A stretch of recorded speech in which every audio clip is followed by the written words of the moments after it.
বন্ধুরা, একদিন এক লোক লাঠি হাতে একটা বিড়ালকে তাড়া করে এবং লোকটি তার লাঠির আঘাতে বিড়ালটিকে আহত করে রাস্তায় রক্তাক্ত অবস্থায় ফেলে যায়।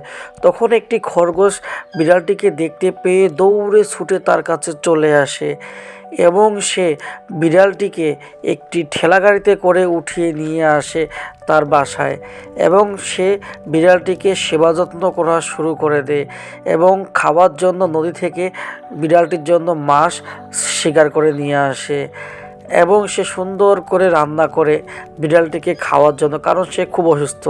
বিড়ালটি তো খুবই খুশি।